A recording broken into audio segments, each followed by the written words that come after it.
en este espacio, por ejemplo, en 80 por 80 uno podría cultivar una planta o 10 plantas.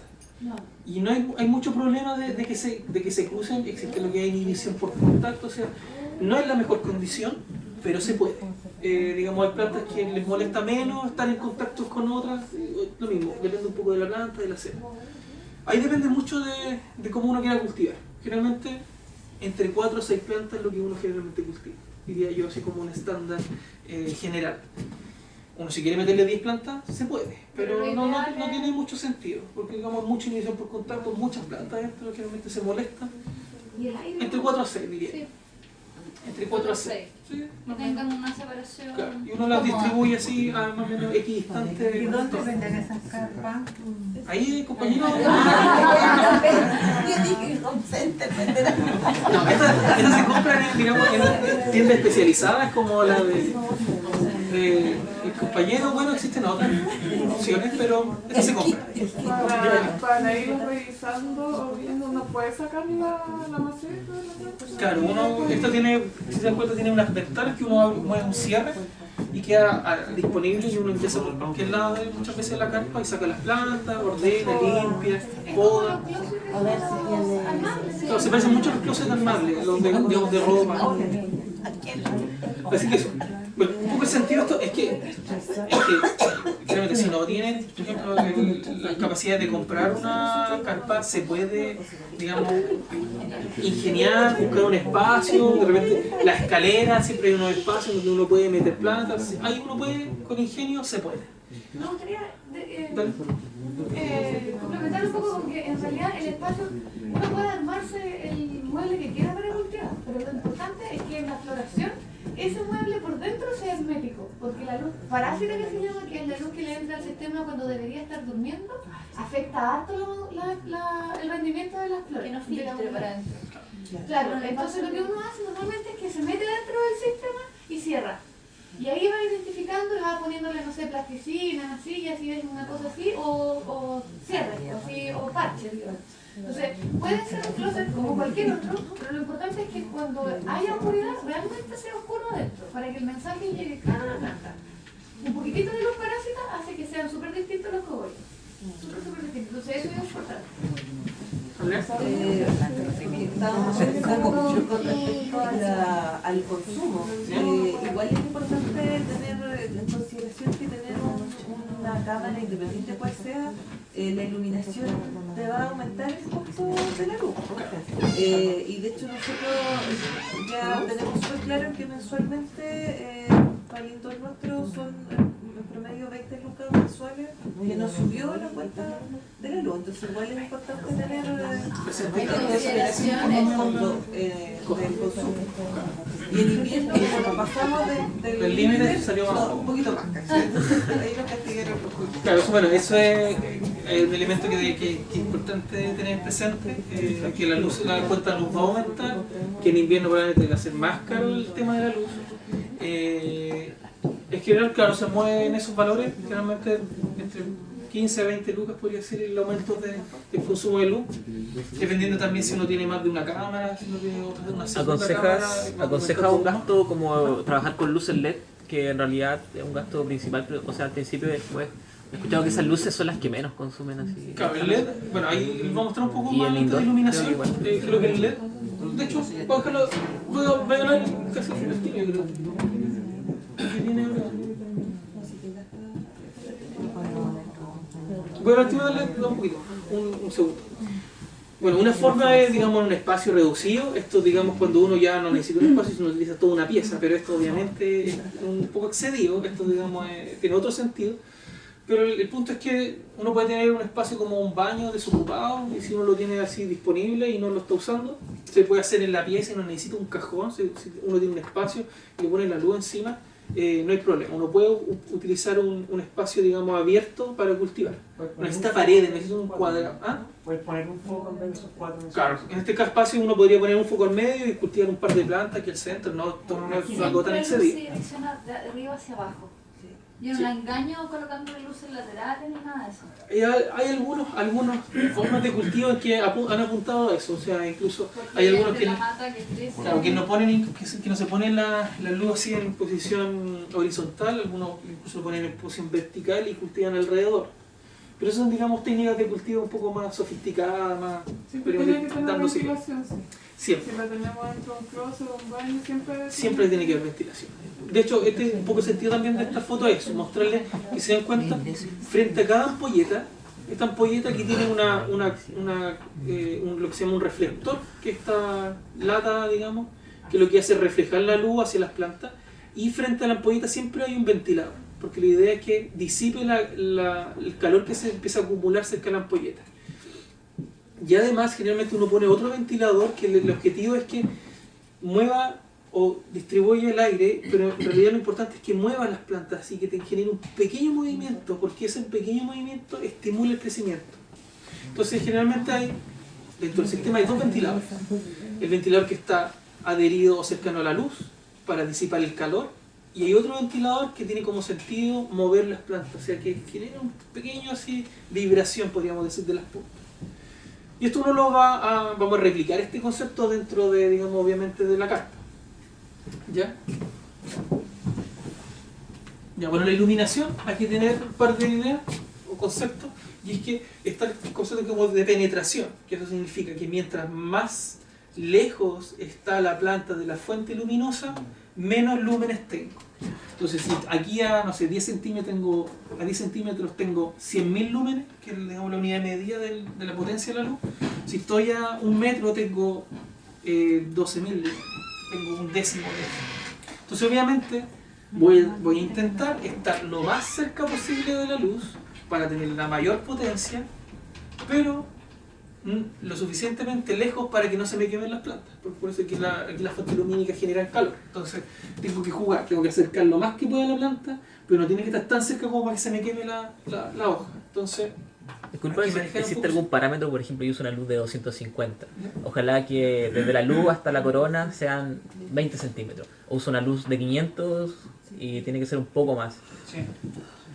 Ahí tengo aquí les voy a mostrar, pero la idea más o menos es que si uno tiene 150 son como 15 centímetros, 20 centímetros, con un 250 son como 25 a 30 centímetros, y si uno tiene unos 400 se va a mover hasta los 40, incluso un poco más, 50 centímetros.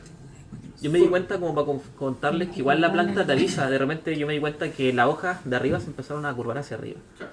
Y entonces era como ya exceso de... Entonces De calor. hice un cambio de manejo y saqué esa hoja. Me afecta ahí. Bueno, esto iba un poco más adelante de eso, pero esta es un poco la distancia que uno tiene que manejar. Dependiendo del guataje, de la potencia de la ampolleta, del guataje de la ampolleta, es la distancia. Y esta distancia está en relación principalmente con el calor. El problema del calor más que la cantidad de lúmenes. Muy cerca, mucho calor, va a hacer que se afecte la punta. Entonces uno lo que hace es alejar la planta. Incluso hay algunas formas de impedir que se caliente tanto, que es con ventiladores o con otras cosas.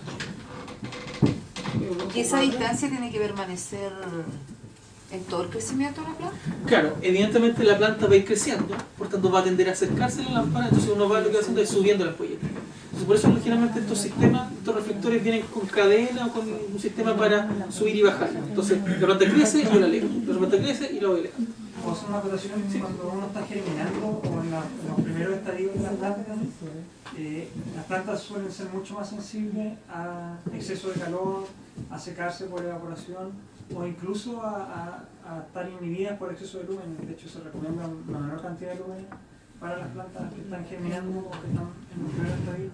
Entonces se suele usar una distancia más grande en esos procesos. Y a poco uno puede ir acercando una ampolleta hasta llegar a los valores indicamos. Entonces, digamos, uno arranca, o sea, va corriendo la ampolleta en función de que va creciendo la planta. ¿Bien? Entonces esto, lo importante es que mientras más lejos, menos lúmenes, y uno juega aquí y trata de mantener la planta lo más cerca posible, pero sin que se queme. ¿Bien? Ahora, con respecto... No voy a ver eso, vamos a observar. Ya, existen generalmente 3 opciones para iluminar. El bajo consumo, alta presión y los LED. Generalmente, el bajo consumo uno lo utiliza en fases de vegetativo, que son luz blanca generalmente, bajo consumo, como estas mismas, estos tubos fluorescentes.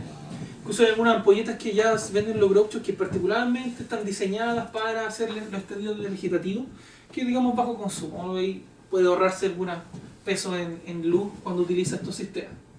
Ahora generalmente lo que se utiliza es estas ampolletas de alta presión que se llama, que esta que es como más gordita es la aluro metálico, luz blanca. ¿Sí? Aluro metálico, luz blanca, o esta que es más alargada, que es la lámpara de sodio, que da una luz naranja. Algunas veces son iguales. Sí. Algunas veces tienen la misma Sí, forma. vamos a tener la misma forma. De hecho, creo que estos dos son de sodio.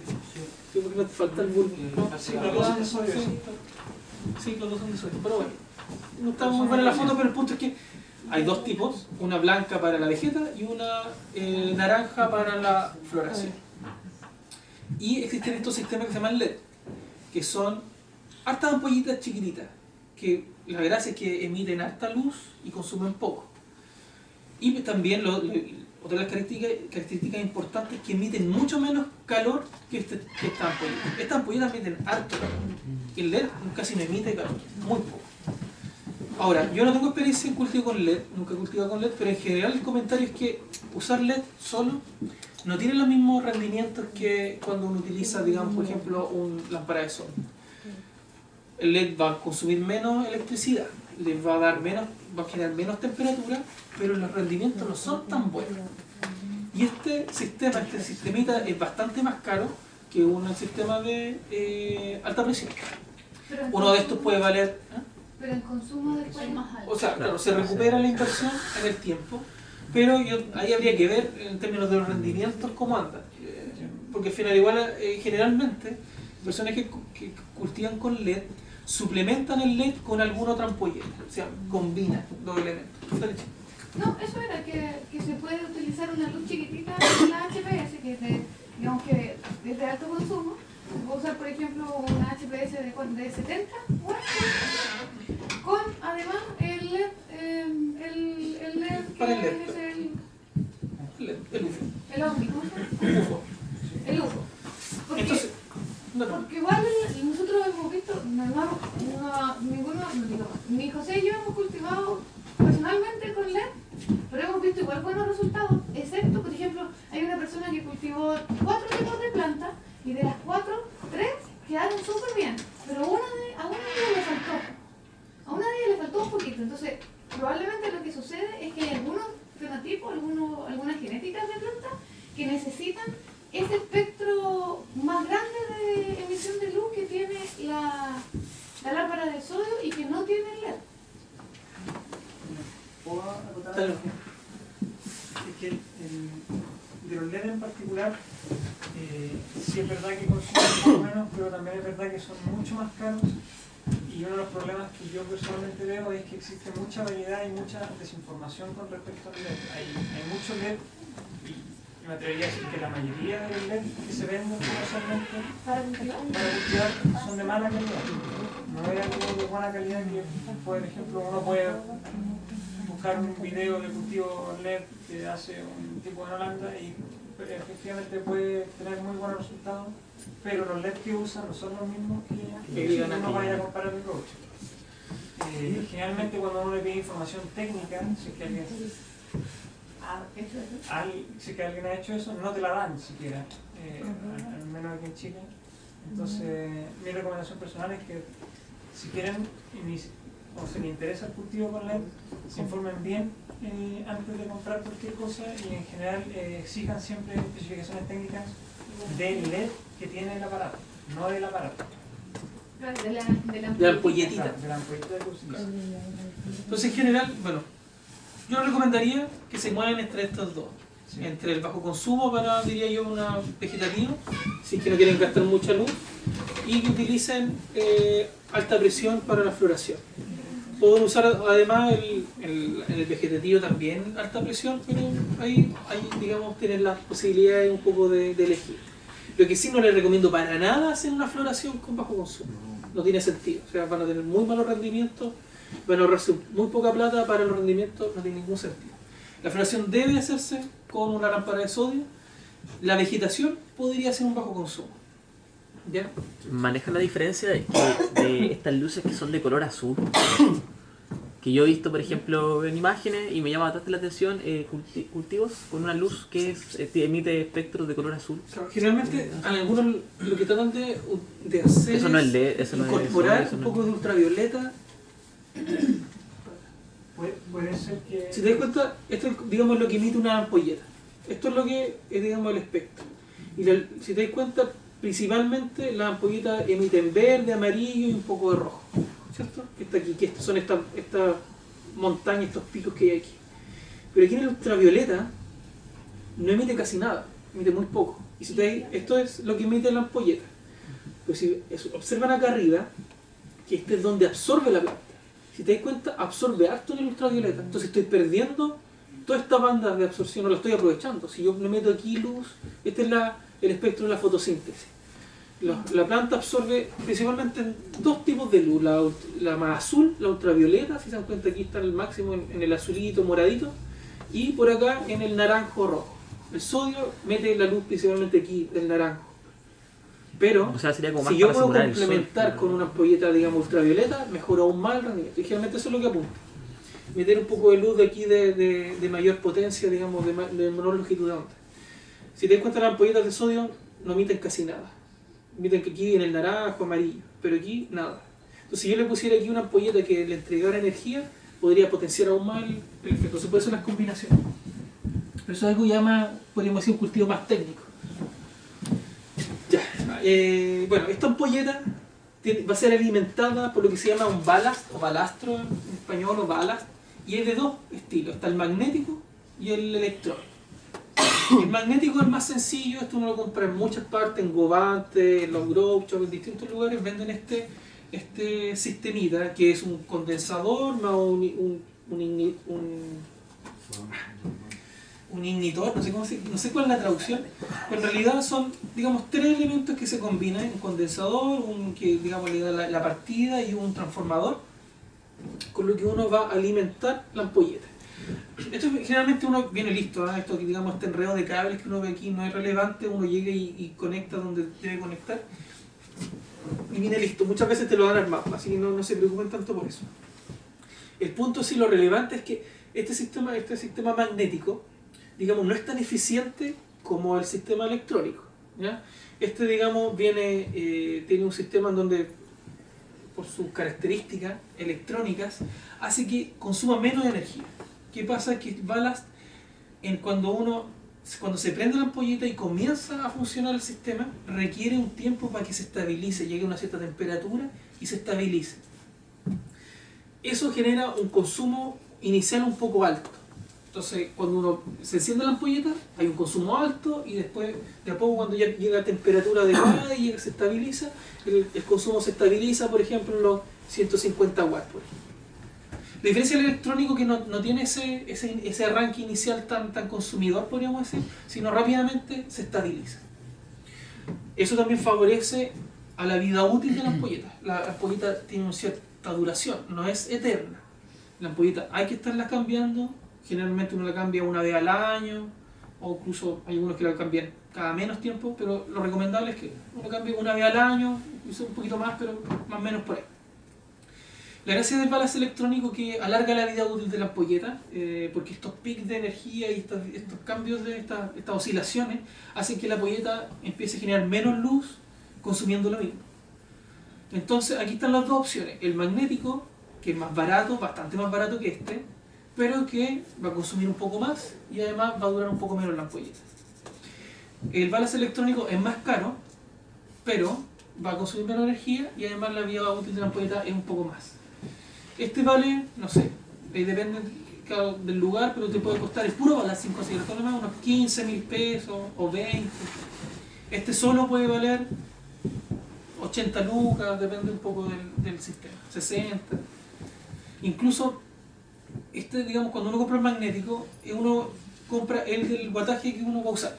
Por ejemplo, existen 150, 250, 400, 600, incluso 1000 watts. Generalmente no nos vamos a hacer aquí entre 250 y 400. 600 y 1000 es difícil que no se haga tanta potencia. Procedamos al número aquí, de 250.